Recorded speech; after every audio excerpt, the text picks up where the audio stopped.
By every rule of American geography, this stretch of coastline should be one of the most powerful corridors on the continent. It sits between two of the most productive economies on Earth, California to the south, the Pacific Northwest to the north. It holds ancient forests, a volcanic mountain range, rivers that run to the Pacific, and farmland so fertile it once fed the entire nation's appetite for gold. It should be a megalopolis. It should rival the eastern seaboard. Instead, it's almost completely empty. Between San Francisco and Portland lies over 600 miles of American coast, and almost nobody lives there. So how did the most geographically gifted stretch of the West become the one place America completely forgot? And here's what makes this stranger still. The people who do live here, the loggers, the farmers, the ranchers scattered across these mountains, they didn't just accept being forgotten. They tried to leave, not the land, their states. At one point, this region declared its own governor, designed its own flag, and named a state that doesn't officially exist to this day. We'll get to that in a moment, but first, we need to understand what geography did to this place before politics ever could. Look at a map of the American West Coast and trace your finger from Los Angeles northward. You pass through the urban machine of the Bay Area, 7 million people, the engine of the global tech economy. Keep going. The land opens up. The coast gets wilder. The mountains get closer to the water. You pass Eureka, Crescent City, cross into Oregon, Grants Pass, Medford, Ashland, small towns, long distances between them, and then finally Portland, 600 miles. The population of that entire corridor? About 2.5 million people. You could fit that into a single Los Angeles suburb. For comparison, the eastern seaboard fits 50 million people into roughly the same distance. Miami to Boston, densely stacked, city after city, port after port. So what went wrong on the west? Nothing went wrong. That's what makes this story so fascinating. The geography here didn't fail. It simply refused to cooperate. You see, when Americans moved west in the 1800s, they weren't just chasing land. They were chasing accessible land. And accessibility, in the 19th century, meant one thing above everything else: rivers you could use. The Columbia River, which flows from modern-day British Columbia all the way to the Pacific at Portland, was an absolute geographic gift. It carved a navigable highway through the Cascade Mountains, giving settlers a way in and a way to ship goods out. Portland didn't become a city because it was beautiful. It became a city because the Columbia forced civilization to happen there. San Francisco had the same logic. The Bay, one of the largest natural harbors in the world, could receive ships from the Pacific and funnel goods inland. When gold was discovered in 1848 and 300,000 people flooded into Northern California, San Francisco had the geographic infrastructure to absorb that shock. A bay that deep, that wide, that protected, that's not a port, that's a geographic cheat code. But in between, the coast becomes something else entirely. The Northern California and Southern Oregon coastline is genuinely stunning. Towering sea stacks rise out of the Pacific like ancient monuments. Redwoods, the tallest living things on Earth, crowd the cliffs. The sea is cold, deep, biologically rich, and almost completely hostile to human settlement.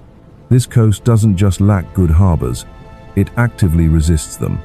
The continental shelf drops away fast, the surf is violent year-round, and the river mouths that do reach the ocean, the Rogue, the Eel, the Klamath, are too shallow, too sediment-choked, too unpredictable to support major port infrastructure.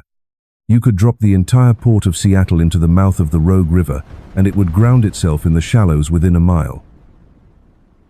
That's not hyperbole. That's the geography. Inland, it's no simpler. Between the Sierra Nevada to the east and the Cascade Range to the north, the terrain is a relentless series of ridges, valleys, and volcanic highlands.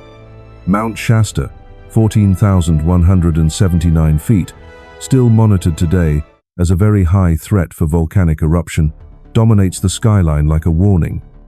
The USGS doesn't just track it historically, they track it now, actively.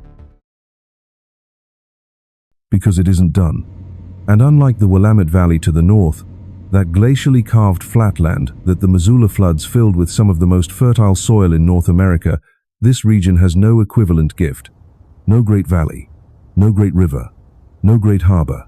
What it has, instead, is something harder to monetize. Extraordinary, almost violent beauty. Crater Lake sits at the heart of this region. 7,700 years ago, a volcano called Mount Mazama erupted so catastrophically that its entire summit collapsed inward, leaving a caldera that slowly filled with snowmelt over centuries. The result is the deepest lake in the United States. Water so clear, so intensely blue, it looks digitally altered. It isn't. This is the paradox of the empty West. It's not empty because it's barren. It's empty because it's too much, too rugged, too vertical, too volcanic, too far from the geographic logic that built American cities. Here's where history compounds the geography. In January 1848, a carpenter named James Marshall was building a sawmill for John Sutter on the American River, just east of modern Sacramento, when he noticed something glinting in the water. What happened next would reshape the entire American West in under a decade. 300,000 people flooded into Northern California. San Francisco exploded from 200 residents to 36,000 in 6 years. The Transcontinental Railroad, completed in 1869, stitched California to the rest of the nation.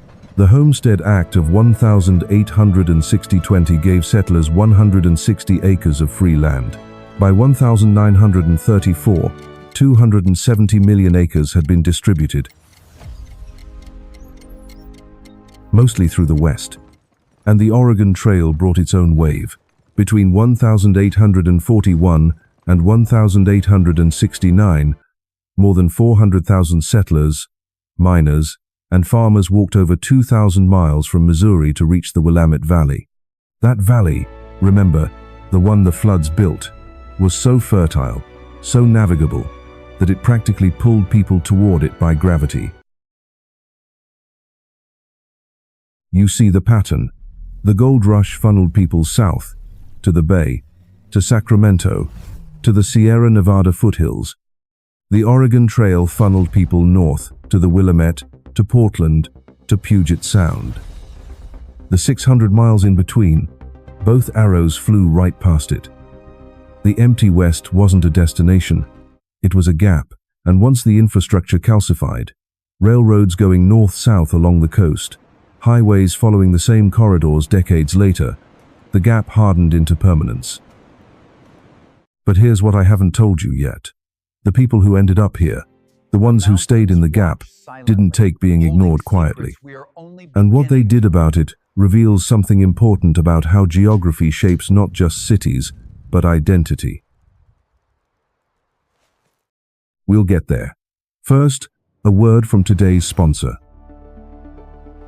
The empty West has always had a problem with invisible borders. The counties of Northern California and Southern Oregon sit inside their states on every map, but their interests, their resources, their political reality might as well be in a different country.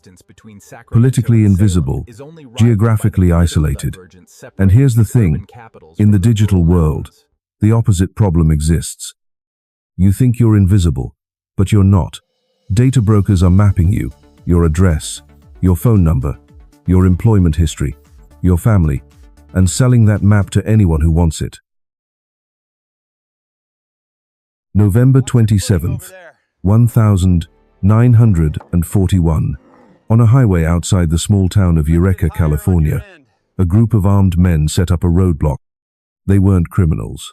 They were farmers, ranchers, and county officials, and they handed out a proclamation to every driver who stopped. We, the citizens of the great state of Jefferson, hereby proclaim our secession from California and Oregon.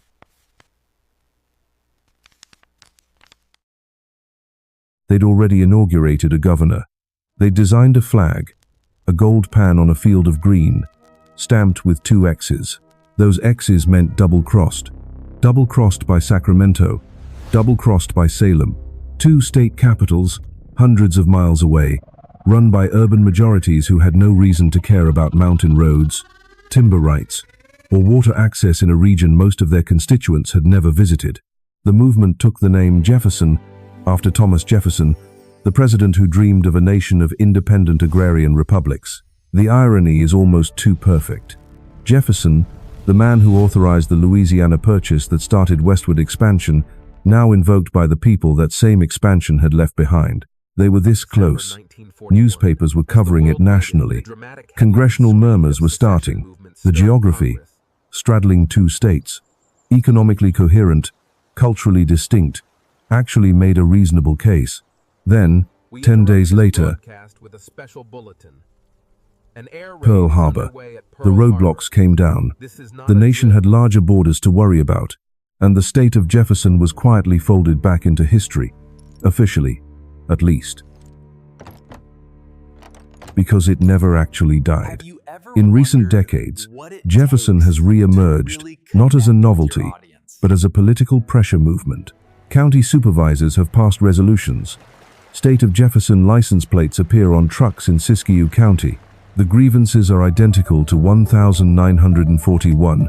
Land use, water rights, taxation without proportional representation, and the endless frustration of being rural in a state governed by its cities. The largest city in this entire 600-mile corridor is Eugene, Oregon, 380,000 people in its metro. That's roughly 1/17 the size of the Portland metro. The next largest, Medford, Oregon, at 223,000. Then Chico, California, at 211,000. Bend, Oregon, the fastest growing small city in the country for the past decade, at just under 100,000. An entire American region, the size of multiple European nations, governed by cities it can barely see on a map. So we come back to the question, how did the most geographically gifted stretch of the West become the one place America forgot? The answer is that geography is never just about what's there. It's about what's next to what's there. The empty West had volcanoes but no harbor, rivers but no flatland, forests but no navigable corridor to the Pacific. It had everything, and the one thing it lacked made everything else irrelevant. When the gold rush and the Oregon Trail carved the permanent channels of Western civilization south toward San Francisco, north toward Portland, the empty West wasn't left behind by accident. It was structurally bypassed. The infrastructure followed the geography. The population followed the infrastructure. And after that, the gap fed itself. But here is the reframe. If we look closely at the map, The state of Jefferson failed because geography isolated it. And the state of Jefferson survives because geography isolated it. The people who live in this corridor, the ones who stayed in the gap, didn't stay because they had no choice. They stayed because this exact emptiness, this exact ruggedness, this exact distance from the urban machine is the point. Bend didn't become the fastest growing city in the country because it built a port. It grew because a generation of Americans looked at the empty West and saw something that had been stripped out of everywhere else: space, silence, mountains that don't have a Starbucks at the summit yet. The empty West wasn't sacrificed by history. It was preserved by geography. Whether that's a tragedy or a gift depends entirely on where you're standing when you ask. If this corner of America interests you, the story of how the American West was carved up by water, specifically the catastrophic Missoula floods that built the Willamette Valley and sent civilization north instead of south, is genuinely one of the most dramatic geological events in the last 20,000 years. I've got a video on that, and I think you'll find it changes how you look at every city in the Pacific Northwest. Because here's the thing about the Missoula floods, they didn't just happen once. They happened over 40 times, and each time, they rewrote the map.